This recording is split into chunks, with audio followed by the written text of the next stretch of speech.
Good morning, and welcome back to another episode of Pursuit the Pod. As always, I'm so happy that you're with me here today. And if you're with me here today because you read the title about how to not crash the heck out and what to do when you do, well, you're in the right place. Because as somebody who has pursued several things in life, a couple college degrees, a couple ultra marathons, some things in between, a full-time job, relationships, all sorts of varied things in life. Sometimes you crash out. I love the term crash out. I find it funny. Some people may call it burnout. Some people may call it being overwhelmed. I like the term crash out. And what sparked this thought in me was reflecting on actually an interesting question I was asked during my EMT interview. And what would be my who would become my manager didn't ask me necessarily tell me about yourself or what's your greatest weakness. The interviewer looked at me and asked, "How do you rest and recover?" And honestly, it completely caught me off guard because nobody, especially in an interview in a professional setting, has ever asked me that before. Because school rewards productivity, work rewards productivity, even sports and fitness can at times reward productivity. But very few people ever ask whether you're actually recovering enough to sustain that productivity. Does that make sense? And at first, I thought it was a healthcare question because in emergency medicine, you can imagine that compassion fatigue and burnout are very real things. And also stay tuned because I'm working on a 6 month, like lessons I've learned 6 months working in the ER. So I'm very excited about that episode that will come out here in about 3 months. But the more I thought about it, the more I realized that this question applies to literally every ambitious person like yourself who is listening to this. Whether you're building a career or you're starting a business or you're training for a marathon or you're applying for school or you're just trying to become the person who you feel like is aligned with who you are really inside. None of these pursuits last weeks. They can last months and even decades sometimes, which means that today's conversation isn't about avoiding hard work. I mean, that's what we talk about on Pursuit is working hard and going after what we find can expand who we are. It's about avoiding becoming the person who's forced to quit because they never learned how to recover.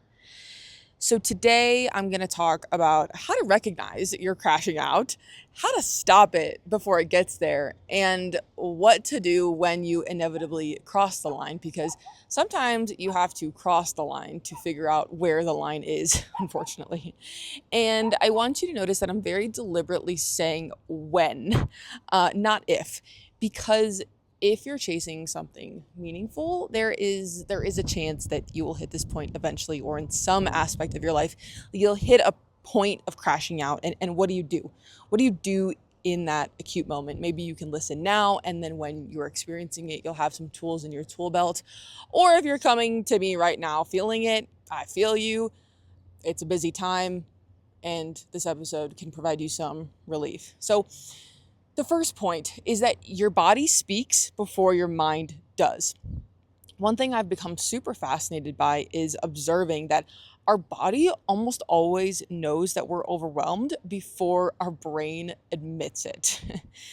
And maybe for you, it's having headaches or brain fog or just low levels of anxiety or maybe acute anxiety, trouble sleeping, maybe some emotional eating or maybe not eating, maybe feeling irritable, not able to focus, or maybe you're even getting sick more often. Maybe it's gotten to that point where your body has reacted to that state. For me, it's crying. If I cry because I'm overwhelmed, that is almost always my body telling me, hey, you've ignored me for too long. And here's something that I've noticed. The first time, and I was talking about this with my friends, is like the first time something happens, it's just an event. Think about patterns. If you saw one triangle, for example, or like one dot. That's not a pattern. Even two triangles, you're still not really sure that that's a pattern. Patterns only become obvious after you've seen them several times. Like 2 is the minimum, and then usually you start seeing a pattern 3 or more times. And your physiology works exactly the same way. And that's why you have to become super observant of your own body. How does your stress show up in your body even before you're willing to admit it to yourself or that you become consciously aware of it? In this way, you can start to intervene before it becomes burnout. And I love the phrase, the body talks, and our job is to learn how to listen. So, leading into my second point is there is a difference between pushing yourself and living there constantly.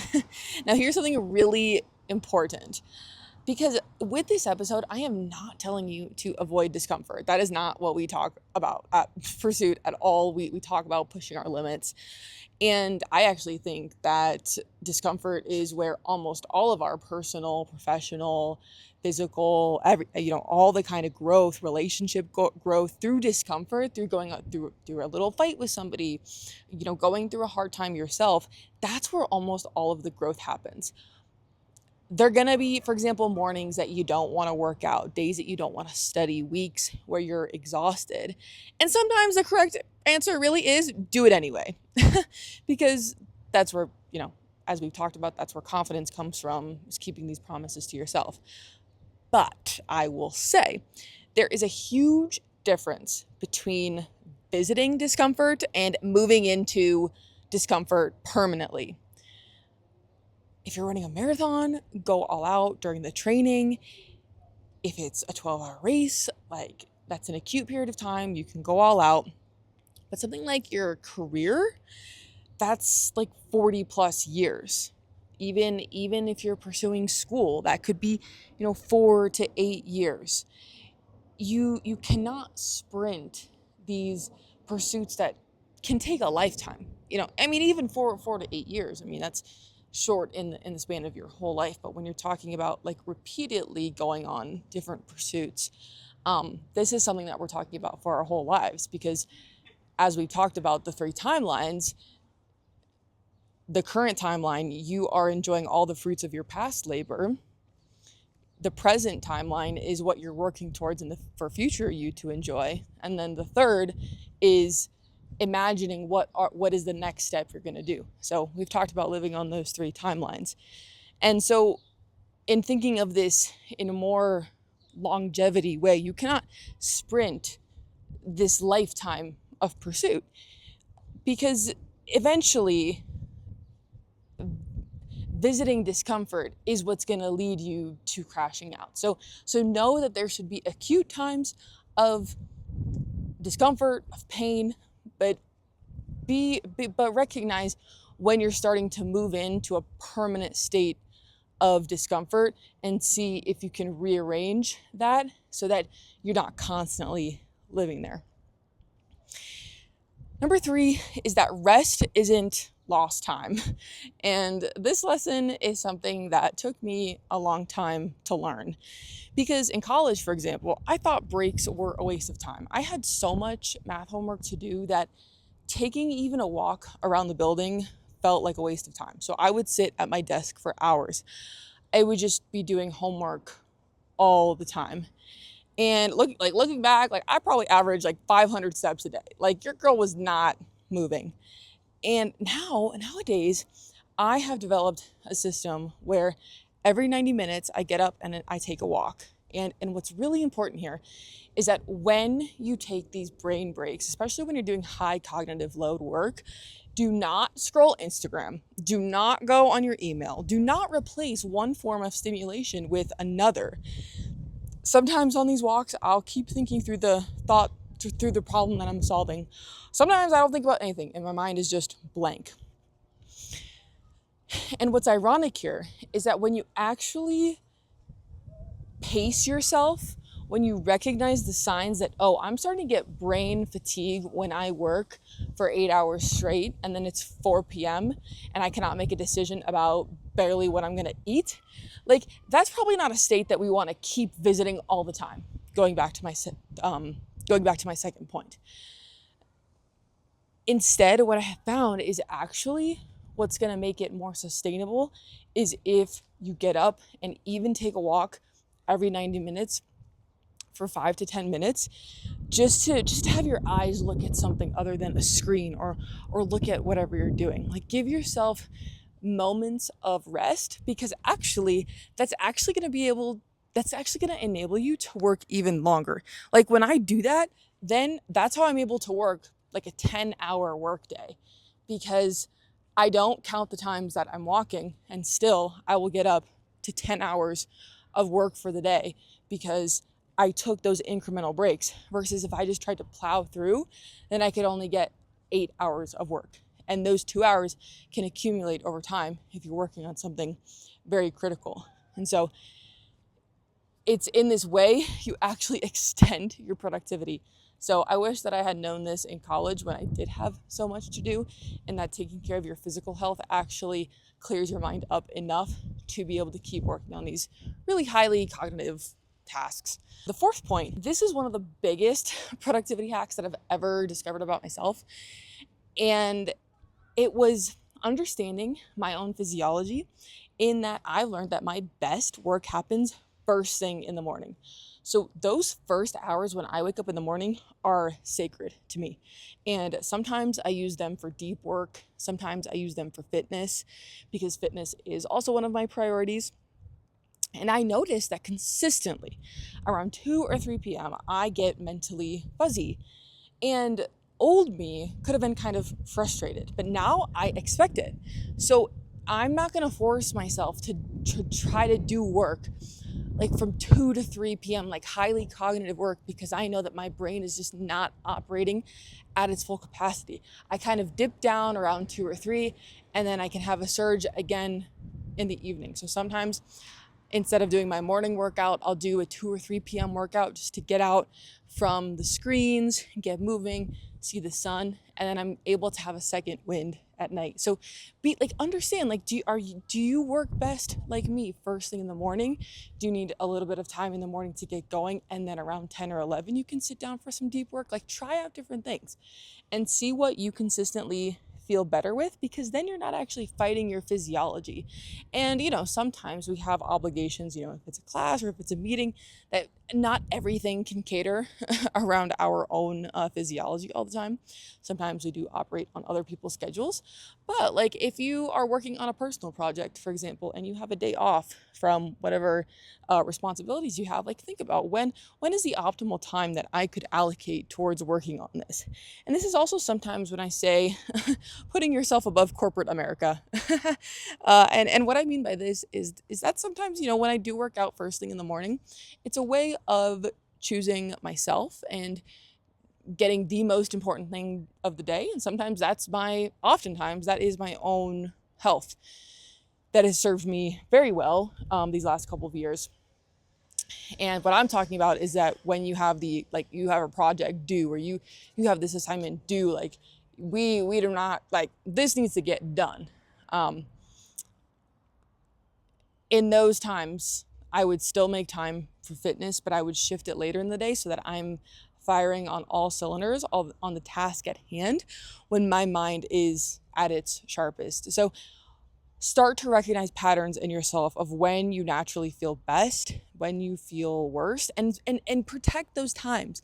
Like, give those times. Like, don't stay the night at somebody's house if you know that you need to wake up early in the morning because the mornings are sacred to you. Or do you need to sleep in and then your best work is a little bit later in the day? Like try out some different patterns and see how you can work with your physiology instead of fighting against it. And tip number 5 is minimums beat maximums. Another huge lesson.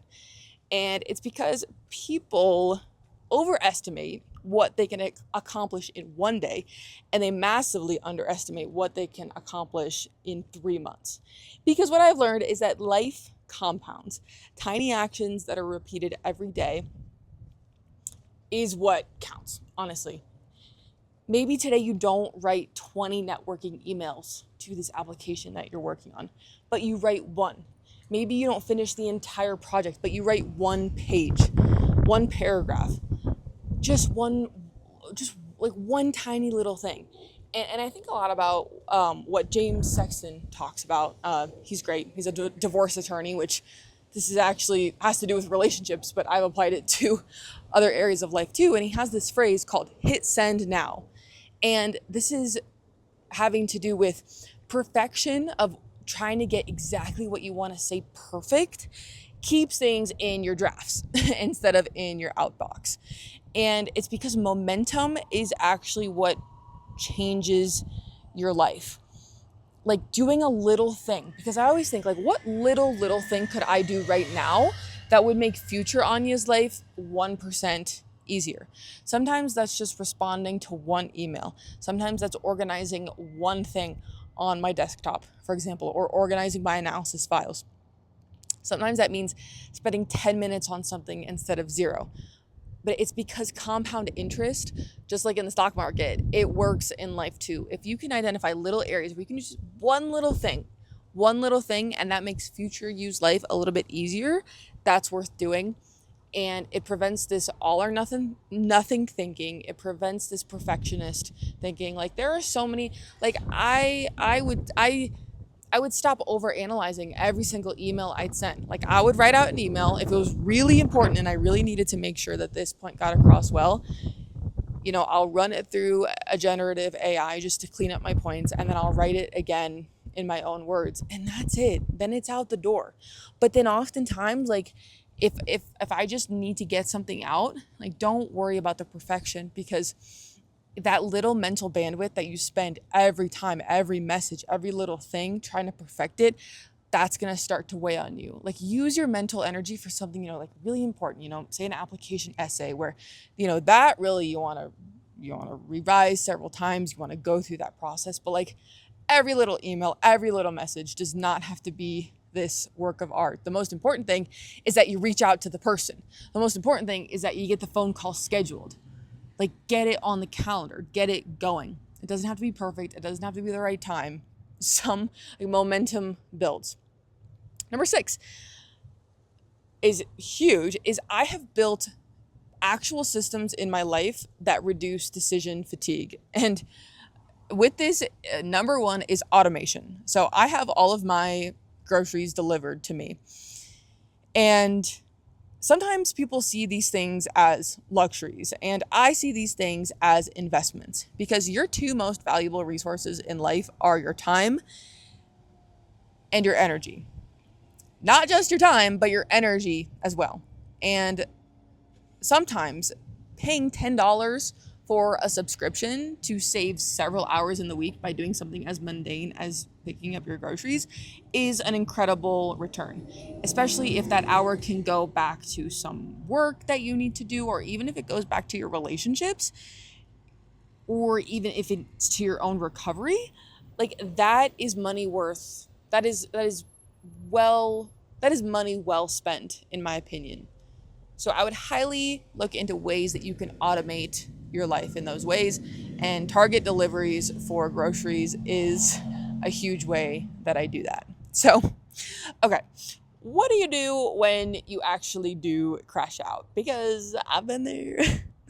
Eventually it'll happen. You'll cry, or you'll panic, or you feel overwhelmed, or you'll stay up too late.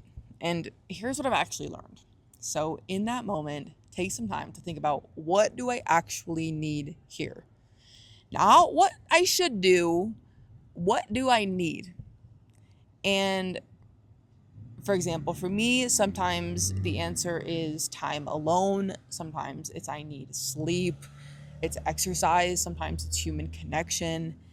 And I remember a very acute time when I was crashing out. And it was one of the hardest periods I've had when I was balancing my EMT job with my engineering job and training for my ultra and going through a little breakup.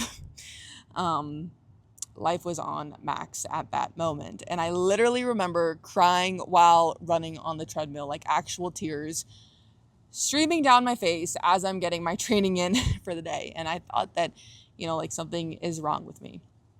And I realized, like in that moment, like I hadn't spent meaningful time with another human being in weeks.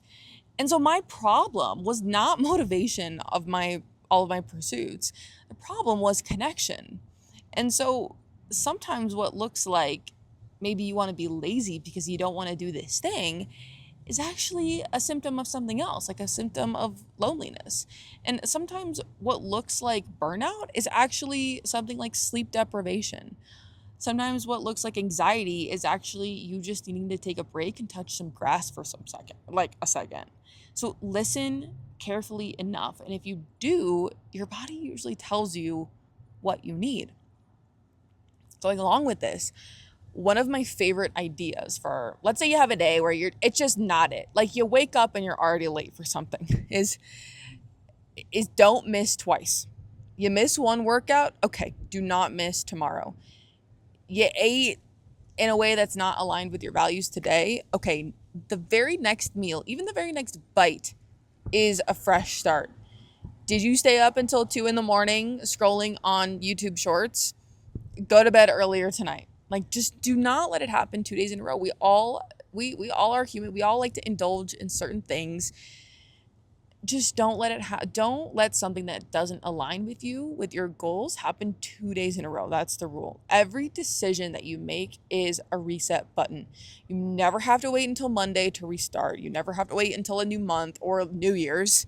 Like, it's always your next choice. You can always choose the move that aligns with your goals in the very next choice. You always, always, always have that opportunity. Like, don't forget, like, don't let it snowball. Use momentum in the positive direction instead of letting it snowball, and catch it early. And the way you do that, just do not let it happen twice. So in closing, I want you to remember that life and these moments of overwhelm and joy are such a sine wave. It goes up and down and up and down, and no one stays motivated forever. No one stays disciplined forever, and no one feels amazing forever. The goal with all of this is not to eliminate the lows that you're going to have in your life. It's to recognize when that slope is shifting to negative sooner so that you can recover faster and trust that another high is going to come. And so I do want to leave you with this. So sometimes we get so wrapped up in our goals that we forget something incredibly important that I'm here to remind you is that you're already enough. No matter what you accomplish, your accomplishments in and of themselves are not your worth. They're the cherry on top. You're just a little human on this tiny little planet doing the best with the information that you have today. So if today isn't perfect, that's okay. Do the minimum viable product, like we've talked about on previous episodes. Do the minimum thing that you can do just to get through the day. And honestly, like if the day just goes completely south, just go to bed. Just go to bed. If the day is just not happening, go to bed, wake up tomorrow, and keep going. So if you enjoyed today's episode, I'd love it if you would share it with somebody who's been feeling overwhelmed lately, who needs a little bit of a reminder and some encouragement. And as always, keep pursuing what matters. Just do not forget to recover along the way. Okay, I'll see you in the next episode. Bye.